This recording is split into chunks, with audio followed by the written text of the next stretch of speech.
Hi, தரம் ட்ரெடிஷ்னலில் நம்ம இட்லி பொடி செஞ்சுருக்கோங்க. இட்லி பொடியில் கருப்பு உளுந்து வச்சு நம்ம செய்கிறோம். கருப்பு உளுந்து எவ்வளோ நல்லது அப்படின்ட்டு எல்லாருக்குமே தெரியும். அதனால் கருப்பு உளுந்தில் தான் நம்ம செய்கிறோம். டேஸ்ட்டும் நம்ம வீட்டில் அரைக்கிற மாதிரி அப்படியே பக்காவாக வந்திருக்குங்க.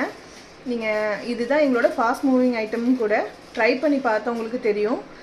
இதில் வந்து கருப்பு உளுந்து, நிறைய பூண்டு போட்டிருக்கோம், ப்ளஸ் வந்து கருவேப்பிலை போட்டிருக்கோம், பொட்டுக்கடலை போட்டிருக்கோம், கடலைப்பருப்பு, இதெல்லாம் வச்சு தான் அரைக்கிறோம். இது வறுக்கவே ரொம்ப லேட் ஆகுங்க. ஏன்னா அந்தளவுக்கு பதமாக வறுத்தா தான் இட்லி பொடி டேஸ்ட்டும் ரொம்ப டேஸ்டியாக வரும். இதெல்லாம் கிழங்குல கூட தொட்டு சாப்பிடுவாங்கன்னு சொல்கிறாங்க. மரவள்ளி கிழங்கு இருக்குது இல்லைங்களா, அதுக்கு கூட தொட்டு சாப்பிடுவாங்க. இட்லிக்கு தான்றது இல்லை, நம்மளோட சாய்ஸ், எப்படி வேணால் நம்ம மாற்றிக்கலாம். ஒவ்வொருத்தவங்க இதில் கூட சாப்பிட்றாங்க. சாதத்துக்கு கூட, சூடாக சாதத்தில் கூட கொஞ்சம் நெய்யோ இல்லை எண்ணெயோ ஊற்றி சாப்பிட்றாங்க.